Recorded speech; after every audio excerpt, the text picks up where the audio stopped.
everybody. Hello. We are pumped. Yes, we have Jane Pike here today with us from Confident Rider, and we are so very excited to have her here. We are going to be talking all about mindset and connection. Yes, it's going to be phenomenal. We're so excited to hear what she has to say. A little bit about Jane before we get started and bring her in here. She's really worked as a qualified and successful equestrian mental skills and mindset coach quite some time now. She's both worked with competitive riders and non-competitive. And I'm going to have to read this next part because the girl's got skills, mad skills. Hold on, there we go. So she has US and New Zealand board approved coach. She's a certified mental skills coach, a registered NLP coach and practitioner, timeline therapy practitioner, certified master of hypnotherapy. Keep going. Certified equine assisted learning facilitator, a mind coach on Ask the Experts panel for New Zealand Horse and Pony magazine, and regularly contributing writer as well as coach for the UK site of eVenting. Her articles and writing have also been published in Horse and Pony, New Zealand Dressage Bulletin, and the UK magazine, Horse Magazine, just to name a few to start off with. She's also a mental skills coach for Robin and Warwick Schiller, too, which is the Team Australian reining team at the 2018 Equestrian Games. Holy Toledo. So when she's not, oh, sorry, I'm smacking the mic. When she's not doing all of this, she's hanging out with her horses as well in, and we're going to try to say this, Dunedin? Is that it? Is that how you say it? Dunedin. Oh, okay. Yes. Not even in the South Island of New Zealand. So everybody help us in giving her a warm welcome, and welcome, Jane. Thank you so well. I feel like I'm at the Oscars. I'm like, thank you everyone. Yes. Yeah. We are so excited to have you here today. So I think even just to get started, maybe you want to tell us a little bit about who you are, what you do, other than the numerous things that I just listed about how amazing you are. Oh, thank you. Going to get hot flushes. I'm Jane. And I'm a mental skills coach. I think that's the best way of saying that I really help riders and actually non-riders as well. So it might be a situation that you're just working with your horse on the ground currently or working towards riding. But basically my thing is helping people get their head in the right space to do what they want to do with their horses. So I'm not a horse trainer. I'm the rider side of things. I'm the people trainer. Nice. Which is essential too, because I think the riders a lot of time need just as much training as the horses. Yeah, absolutely. Intention is everything. And I know that if you don't have that mindset, it makes it so hard to, accomplish anything, really. Yeah, absolutely. I think it's really essential to look to ourselves first when it comes to being able to be reliable and consistent partners to our horses. So it's a really not only important, but instrumental, from my point of view, piece of the pie, definitely. Absolutely. And we forgot to mention too, if anybody wants to comment and ask questions, please feel free. I see we have a couple of people in here already. Libby, hello, darling. And Sheila, we've got in here who's new to the group. Welcome, welcome. Hi, Sheila. Hi, Libby. Fabulous. Yes, so feel free to comment with any questions you may have for Jane, and we will pass. Can you see the comments or no? We'll pass. They just flash up there, yeah. And I just saw that someone said they were interested in the certification program, and you should be because it's fabulous. So, yes, get on board with that. Yes, well, this works both ways. Exactly. So if anyone out there is loving this, or you have that horse mindset, or you have a horse in your life, or you're looking at getting a horse in your life, this is a fantastic video to share out to just really help bring that horse welfare piece together with your mindset and the connection piece. So share, and let's get this out to as many people as we can. Yes. And there we go. So how did you get into all this? Oh gosh, this is such a long-winded answer, so I'm going to try and condense it down. I grew up riding and competing horses in Australia, and my mum is really horse mad, so I got the bug from her. And both my parents were competitive athletes. They were runners, professional runners. And so mindset was always part of the conversation in our family and part of the fascination that I held for the longest time. And then in my 20s, I branched off and, you know, the saying that Steve Jobs has made popular, which is you can't connect the dots by looking forward, you can only connect the dots by looking back. That's kind of a good summary of my career trajectory. So I did emergency aid relief overseas. I worked as a worker in the Middle East and in the Indian subcontinent, and so got a lot of trauma-based training. And as part of that side of things, became really interested in how we cope with pressurized situations. So not only situations where we're placed under, you know, fairly dire circumstances that most of us would hope to not be in, but also, you know, why is it that some of us are more resilient than others? Why is it that we can deal, some of us are really able to cope well with circumstances where the pressure comes on and some of us crumble? Like, what is that piece in there that makes that happen?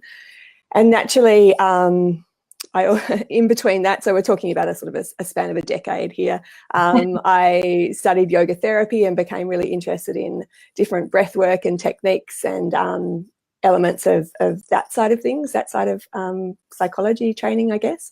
And then I decided to solidify and kind of condense that all together with performance psychology training. So it all came together. It seems really disparate, but it all came together in this beautiful alchemy that I brought back in with my horses once I got back into that and sort of settled down in New Zealand permanently in my 30s. And it just seemed, although at first glance, especially if you're a non-horsey person, it can seem really separate. You know, why is the psychology side of things, how is self-development and the mental framework and the emotional framework you're operating from, how does that relate to horses? But I think for any of us really that have been in that relationship for any period of time, you see how actually you are fundamental to your horse's ability to be happy and relaxed. And even with the breathing, with the yoga training, you were saying, like, it automatically gives you that initial, I see how that goes in. Yeah,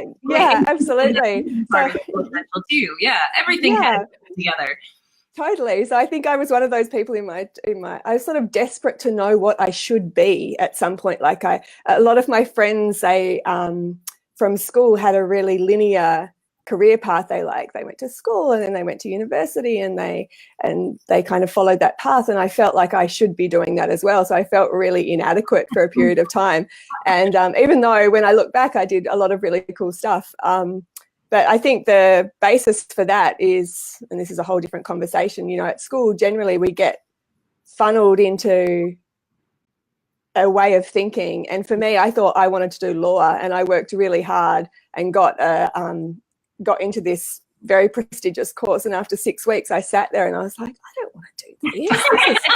This is horrendous. Like, and it just was the first time that I'd actually thought about what it was that I was going to do. So I had a little Mitsubishi Colt, which is like a tiny little jelly bean of a car. And I packed that up and drove 2 states across Australia home in the middle of the night, much to my parents' horror. And then, I ended up where I am now. So, yeah.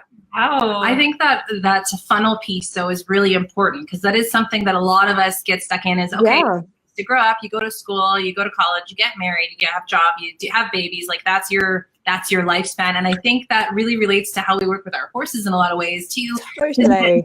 Funnel with, you're supposed to do this. This is how you do this. You back up a horse. Yeah. Like this is how we train. Whereas there's so many other ways of thinking that could be better off for the welfare of ourselves and our horses, right? Absolutely. Yeah. And I know Carrie talks about this piece a lot. I watched a Facebook Live with her recently where we're so afraid of the unknown. You know, we're so afraid of uncertainty, I guess, and lack of reliability. And I think that's what stops a lot of us from creating our own way or creating our own path in any sense with our horses and professionally and personally, because we feel like if we don't have that certainty, then the outcome potentially will be negative, you know, that there's only this sort of black hole. But actually, when you step through that door, it's not like that. And I think that's where having a tribe of people or a group of people around you that have your back and where you can cultivate the self-belief that you need, because sometimes you're the only one that will have your back in the beginning. You know, and it's only after you have a level of success, and often that can be financial or that can be competitive success if you're talking about horses, that people go, wow, that's amazing. How did you do that? But in the beginning, they're like, wow. You know, so it's definitely fascinating. We have a cool comment from Sheila here too. Yes. So what is it which makes some more resilient? I am a more resilient person, and I'm choosing to better understand those who are not as resilient and how I may help them become more resilient. And that might not be a short answer question, but Yeah. Well, in 2 words, no. I think that resilience comes from having a healthy sense of worthiness and an understanding that no matter what happens to you in the external world in terms of the results that you might currently be experiencing or what it is that's going on for you, that you are 100% worthy of being here, you're 100% worthy of love and support, and that you are good enough. That is the baseline that you start from. And if you have a permeable sense of worthiness, if you can think of it that way, so if you think of worthiness as the platform that you spring from, if this is kind of a shaky foundation, then you take experiences and you translate them as evidence to prove to yourself about either your sense of worthiness or your lack of worthiness. So for instance, if something happens externally, maybe you lose your job or something goes wrong with your horse, or any number of situations that arise, you can take that and say, okay, well, that shows me that I need to be doing something else, for instance, and I need to go in this direction. Or you can take that and go, oh, I knew this always happens to me. I'm not good enough. I deserve this because I'm X, Y, and Z. And so when you're operating from that framework, the decisions that you make are different. The amount of effort that you invest in something is different. And as a consequence, the result is different. And so you reinforce that cycle through those two things. If you have a healthy sense of worthiness, then you make proactive and empowered decisions for yourself. You might not get a result in the first instance, but you keep investing effort to get that result. And so then you reinforce this idea that I can do it, I'm good enough. And the opposite also occurs. It might be that you make a decision that actually, what's the point? I'm just going to sit on the couch and do nothing. So your level of effort reflects the result. And then that reinforces the cycle where you essentially prove to yourself whether you're capable of it or not. But the missing piece is always that you are self-determining, whether it feels like that or not. And I completely recognize that some of us have, different resources available to us and different levels of support which impact that, and different backgrounds that we come from that have allowed us to feel that in different ways. But regardless of the baseline, it is possible to cultivate that at any point. Yeah. 100%, because we all come from those different places that we're a result of our lives, up to a certain point, but it's our choices that we make after that really help us to figure out who we're going to be in our future, right? Rather than determining. Absolutely. Well, even Todd and Tanya have a good follow-up question. How does one know the boundary between being resilient and not knowing when to stop or slow down? That's a good question. Yeah, these are so multifaceted because they're quite individually dependent. I think you can only know by getting it wrong sometimes. You can only know what your boundary is by actually breaking it and then realizing, well, that really didn't work for me. And so part of it is like reframing mistakes and reframing what it means to actually try stuff and perhaps have it not go so well. Boundaries are a really interesting conversation because I think that for women especially, and I don't want to get too general like that, but I mainly have conversations with women, so this is perhaps where that thought process comes from. But we have really blurry boundaries, especially when it comes to being kind and being nice.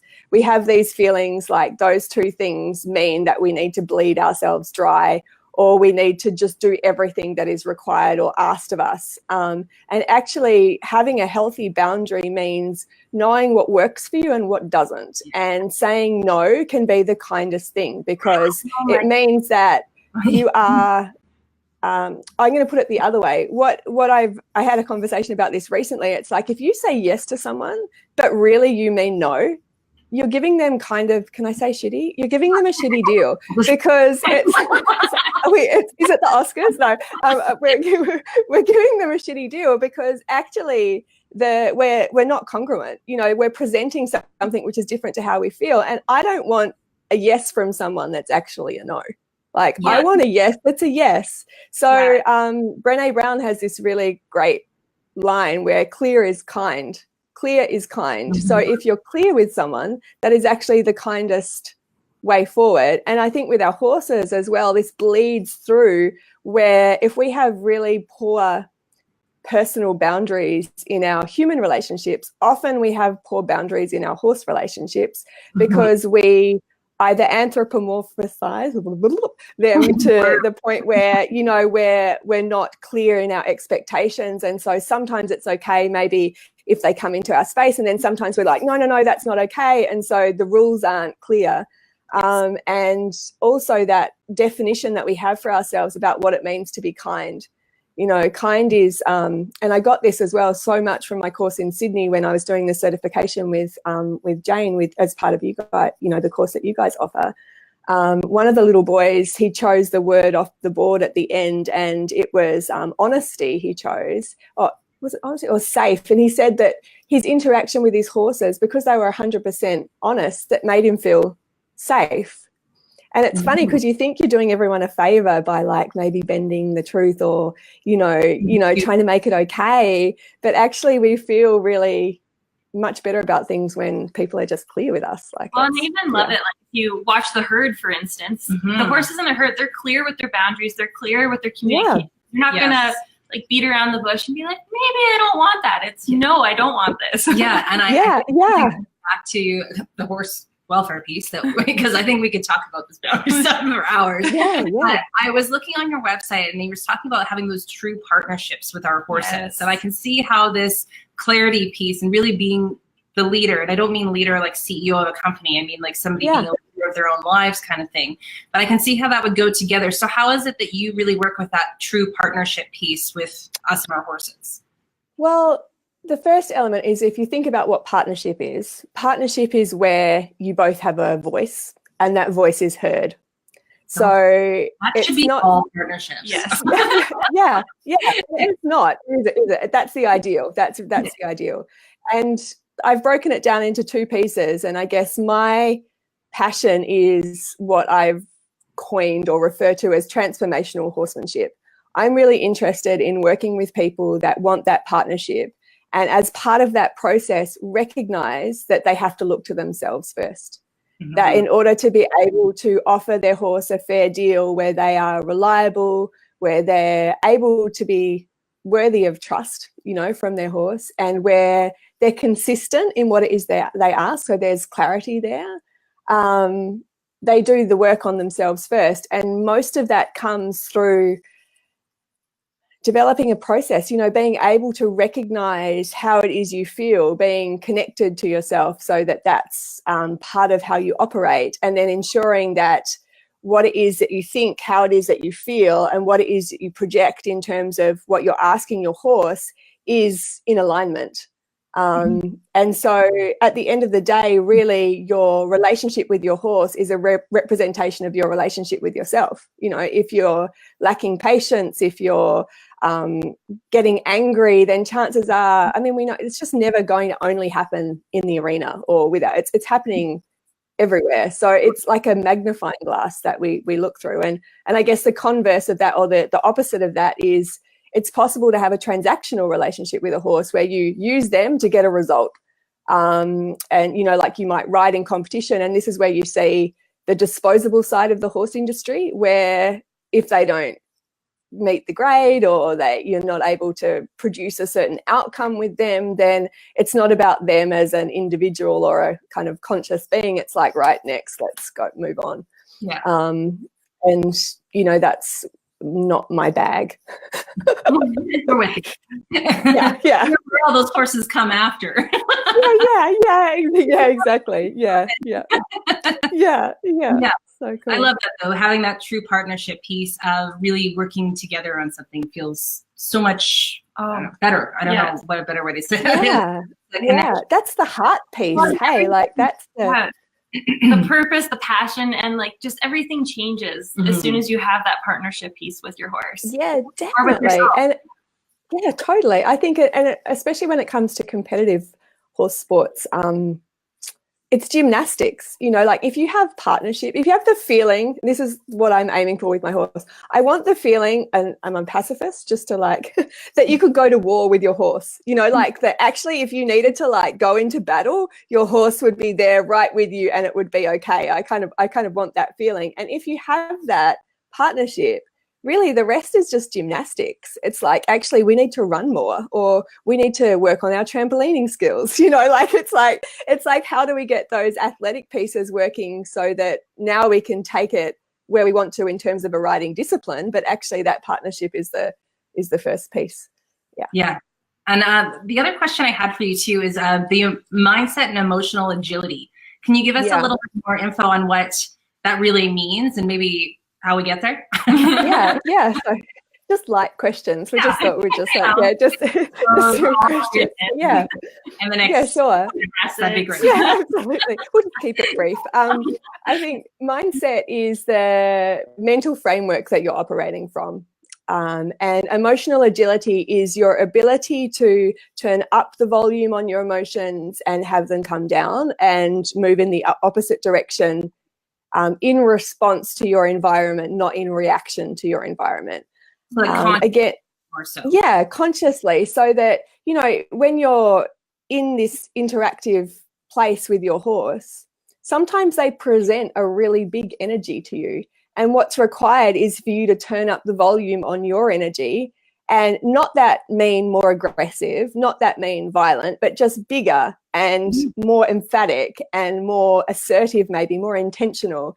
And so that is a demonstration of your emotional agility. You can start at this neutral point, but if you're required to be bigger and more assertive and take up more space, you can. And if you need to be smaller and tone the energy down, you can as well. And neither of those things are personal. Neither of those things mean that you're more this and less that. It just means I can do this if it's required and I can do that if it's required. And that's the emotional agility, I think, that is really essential, excuse me, as horse people and riders, but also we need our horses to be able to do that, to be able to turn up the volume, to have a little bit more pressure if they need to be, and then be able to self-regulate as part of that instead of getting to that explosion point.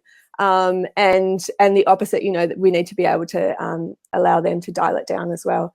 I think my fascination I've morphed a little bit in the last 1 to 2 years, in that perhaps mental skills and mindset sort of feels quite like serious, and it is serious, but it feels quite I don't know, maybe a bit linear. But the way that I like to think of it is as a quadrant, where actually, if we want to be really wholehearted with our horses and show up in a full way, I think that it's not only our mental and physical intelligence that we need to develop, it's our emotional and intuitive intelligence.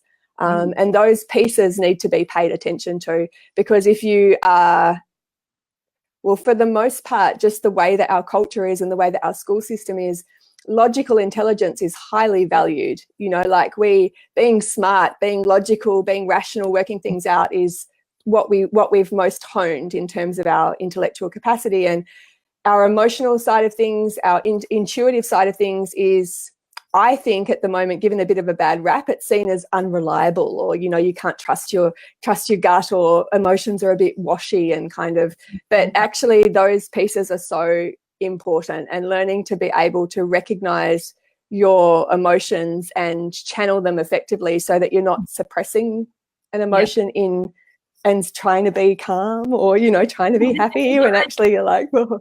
I even love how you bring the science piece into it too, that there is the science portion of it. It's not just the emotional coffee and everything. There's science behind that. Yeah.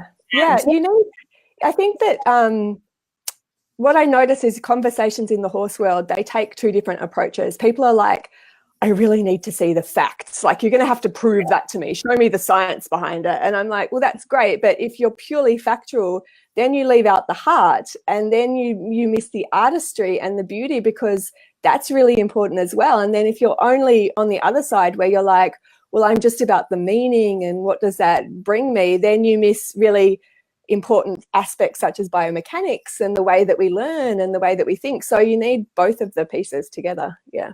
Yeah, absolutely. And I think we're starting to get into a place now where it had been so linear for so long with just education, and this is how you learn. And But we're actually getting to a place now where people are starting to recognize that these soft skills, or the skills of being able to show emotion or communicate in a different way, those are starting to come up again now, because with all of this texting and everything else that's happening in the world, they're lacking.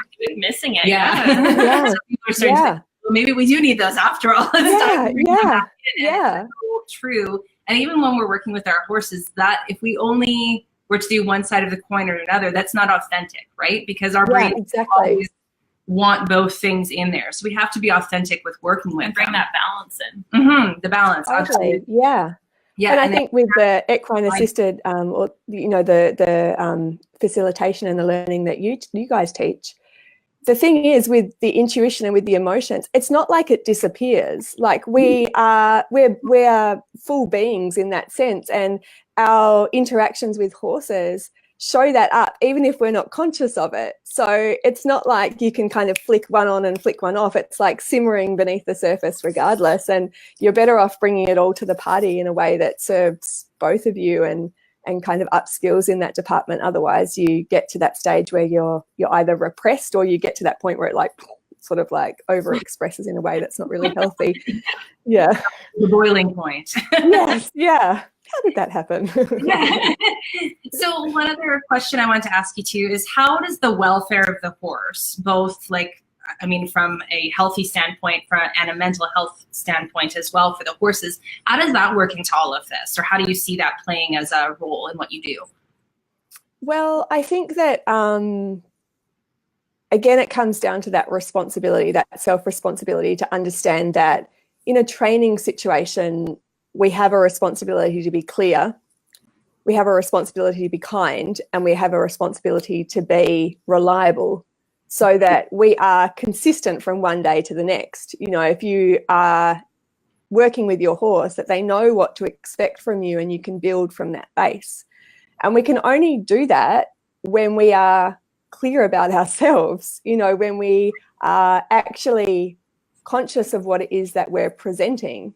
And to me, if you aren't doing the work on yourself, if you don't understand how your thoughts are influencing your actions and your outcomes, if you don't recognize that you are in charge of your mood state and what it is that, you know, how it is that you can recognize, take what you need to from emotions and process them in a way that's really healthy, then you're bringing a whole lot of baggage to your horse. And chances are that's going to impact them negatively, whether you're intentionally meaning that to or not. It's not that people go out there with the intention of like being mean or cruel or anything like that. It's just like these things impact your ability to do all of those things, to be clear, to be kind, to be fair, and to be reliable.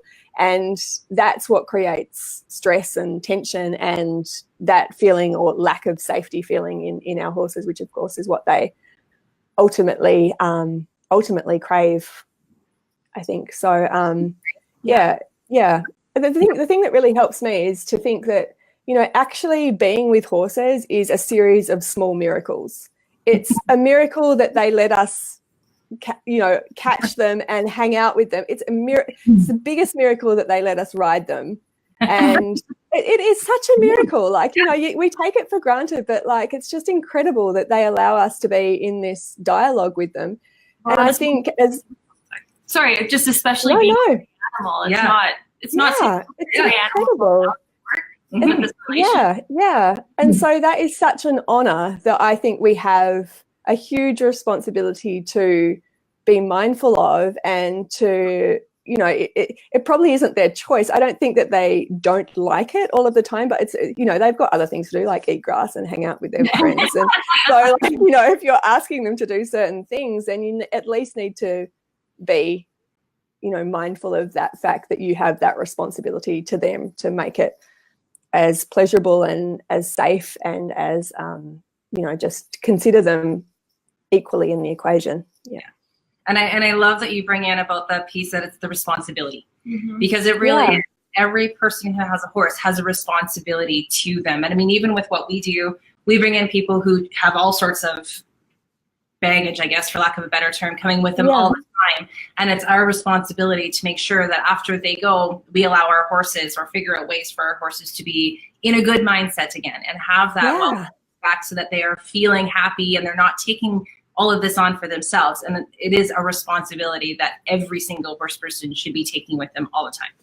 Absolutely. Yeah, absolutely. And I think that even we need to empower ourselves to learn as much as possible about the psychology of horses, to be able to recognize what something means and ultimately to not take it personally, because that's where we all go so wrong at times. So it's like, he doesn't like me, or that means this. And, then you get the labels, and that's where we sort of go down the rabbit hole of unhelpful thinking. Yes, like unhelpful thinking.